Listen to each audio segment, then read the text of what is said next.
Assalamualaikum warahmatullahi wabarakatuh. Perkenalkan, nama saya Fatulin Nubrayoga dengan NIM K7121107 dari Program Studi Pendidikan Guru Sekolah Dasar Fakultas Keguruan dan Ilmu Pendidikan Universitas 11 Maret. Oke, kali ini saya akan membahas materi tentang wawasan Nusantara sebagai geopolitik Indonesia. Simak terus ya videonya.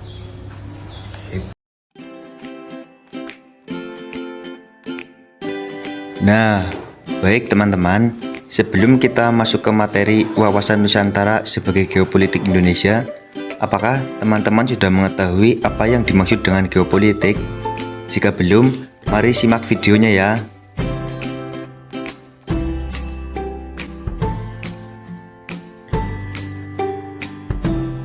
Nah, baik teman-teman, sekarang kita masuk ke pengertian geopolitik dan teori geopolitik. Yang pertama yaitu arti geopolitik. Geopolitik dapat diartikan sebagai sistem politik atau peraturan-peraturan dalam wujud kebijakan strategi nasional yang didorong oleh aspirasi nasional geografik suatu negara, yang jika dilaksanakan akan berdampak langsung atau tidak langsung pada sistem politik suatu negara. Sebaliknya, politik negara tersebut secara langsung maupun tidak langsung juga akan berdampak pada geografi negara yang bersangkutan. Istilah geopolitik semula diartikan oleh Frederick Ratzel sebagai ilmu bumi politik.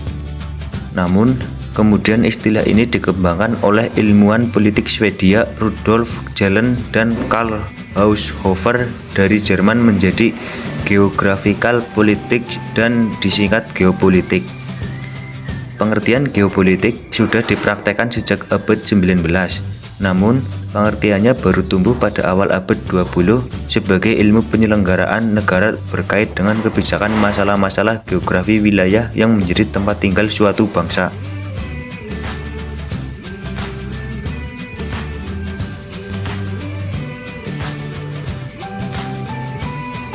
Oke, kemudian yang selanjutnya yaitu pandangan geopolitik menurut para tokoh. Yang pertama yaitu pandangan geopolitik menurut Ratzel dan Jalén. Menurut mereka, geopolitik yaitu mengembangkan konsep bahwa negara adalah satuan atau sudut ruang yang mirip organisme seturut dengan konsep ekspansionismenya. Yang kedua yaitu pandangan geopolitik menurut Haushofer. Pandangan Haushofer tentang geopolitik berkembang di era pemerintahan Nazi di bawah pimpinan Adolf Hitler yang menekankan pentingnya ekspansionisme yang dilandasi oleh ideologi fasisme. Pokok ajarannya, bangsa layaknya organisme untuk mempertahankan kehidupannya perlu mengembangkan paham ekspansionisme karena terikat dengan hukum alam. Imperium daratan yang kompak akan dapat mengejar kekuasaan imperium maritim untuk menguasai kekuasaan laut. Pandangan Haushofer lainnya adalah geopolitik adalah doktrin negara yang menitik beratkan soal strategi perbatasan, ruang hidup bangsa dan tekanan-tekanan kekuasaan dan sosial rasial mengharuskan pembagian baru kekayaan alam di dunia.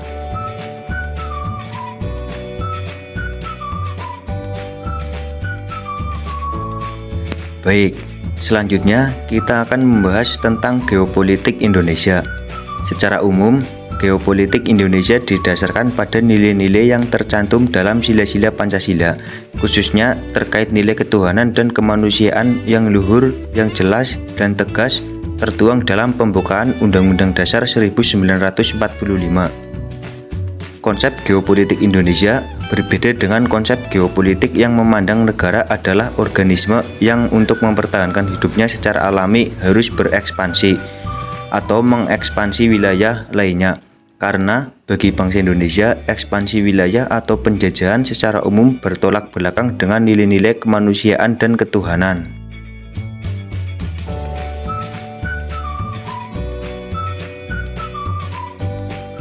Nah, selanjutnya yaitu ada dasar pemikiran geopolitik Indonesia.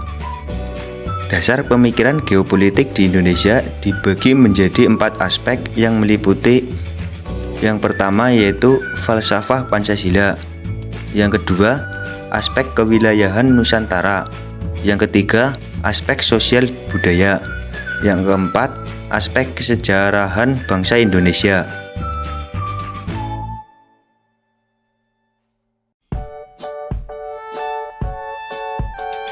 Kemudian kita masuk ke unsur-unsur geopolitik Indonesia. Yang pertama yaitu ada wadah. Wawasan Nusantara sebagai wadah meliputi 3 komponen, yaitu yang pertama wujud wilayah, kemudian yang kedua tata inti organisasi, yang ketiga tata kelengkapan organisasi. Kemudian isi wawasan Nusantara. Isi wawasan Nusantara tercermin dalam perspektif kehidupan manusia Indonesia dalam eksistensinya yang meliputi cita-cita bangsa dan asas manunggal yang terpadu.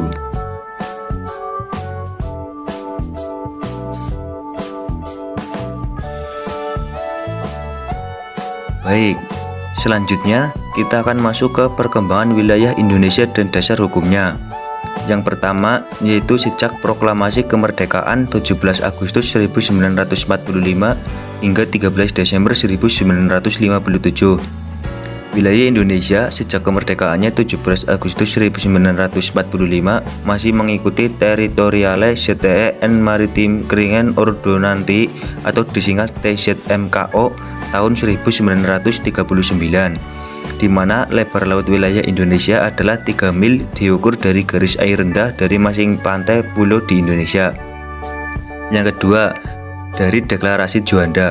Deklarasi ini menyatakan bahwa bentuk geografis Indonesia adalah archipelago yang terdiri dari ribuan pulau besar dan kecil dengan sifat dan corak tersendiri. Deklarasi juga menyatakan bahwa demi keutuhan teritorial dan untuk melindungi kekayaan negara yang terkandung di dalamnya, pulau-pulau serta laut yang ada di antaranya harus dianggap sebagai kesatuan utuh dan bulat.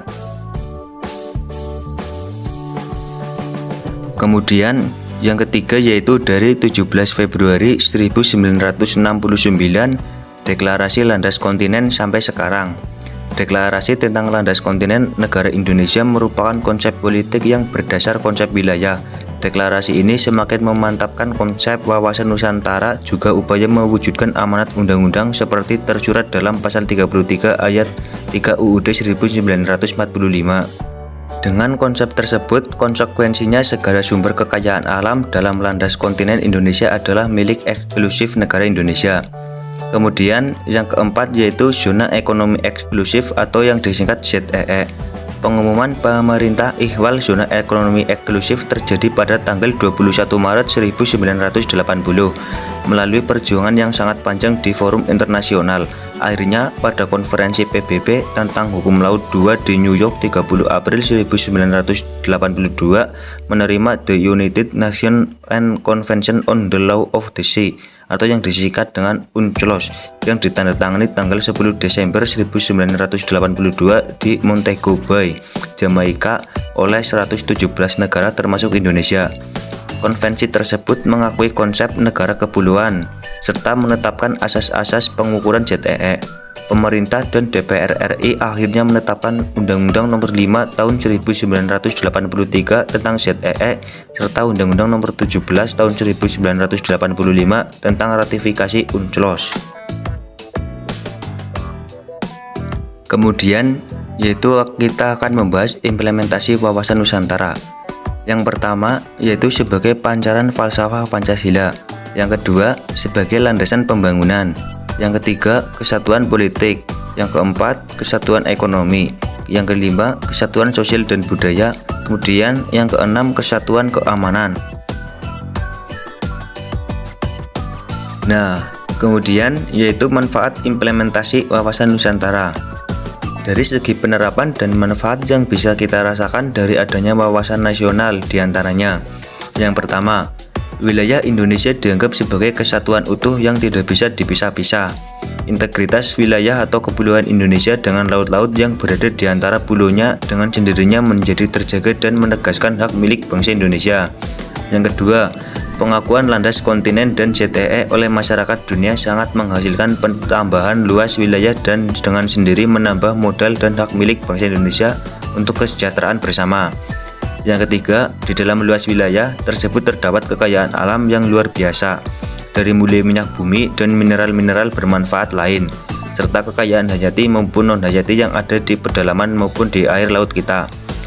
Yang keempat, dengan diakuinya wilayah kesatuan Indonesia oleh forum-forum internasional, maka Indonesia juga menjalin kerjasama dan memberi kelonggaran bagi hubungan saling menguntungkan di wilayah perairan. Oke, selanjutnya kita masuk ke otonomi daerah untuk mewujudkan demokrasi. Yang pertama yaitu pemahaman tentang pelaksanaan otonomi daerah. Salah satu landasan pemikiran dari otonomi daerah adalah demokratisasi penyelenggaraan pemerintahan daerah. Karena itu, menjadi tugas seluruh komponen untuk terlibat dalam penyelenggaraan pemerintahan sesuai dengan fungsi dan kapasitas masing-masing.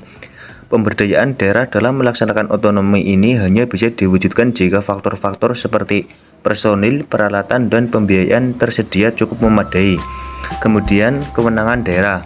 Undang-Undang Nomor 22 Tahun 1999 tentang pemerintahan daerah yang merupakan salah satu wujud politik dan strategi nasional secara teoritis telah memberikan dua bentuk otonomi kepada dua daerah, yaitu otonomi terbatas bagi daerah provinsi dan otonomi luas bagi daerah kabupaten atau kota. Kemudian yang terakhir yaitu implementasi wawasan Nusantara dalam konsep otonomi daerah.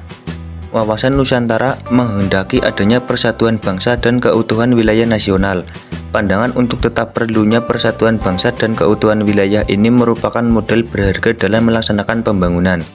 Penyelenggaraan otonomi yang dibebankan pada setiap kabupaten, kota, provinsi haruslah otonomi daerah yang bertanggung jawab, yakni berupa perwujudan pertanggungjawaban sebagai konsekuensi pemberian hak dan kewenangan kepada daerah dalam wujud tugas dan kewajiban yang harus dipikul oleh daerah dalam mencapai tujuan pemberian otonomi berupa peningkatan pelayanan dan kesejahteraan masyarakat yang semakin baik, pengembangan kehidupan demokrasi, keadilan, pemerataan, serta pemeliharaan hubungan yang serasi antara pusat dan daerah, serta antar daerah dalam rangka menjaga keutuhan negara kesatuan Republik Indonesia. Pengalaman penyelenggaraan bernegara yang dilakukan secara tersentralisasi justru banyak menimbulkan ketidakadilan di daerah. Keadilan adalah prasyarat bagi terwujudnya persatuan bangsa dan keutuhan wilayah sebagaimana hakikat wawasan Nusantara. Oke, mungkin itu saja yang dapat saya sampaikan tentang materi wawasan Nusantara. Semoga bermanfaat ya. Wassalamualaikum warahmatullahi wabarakatuh.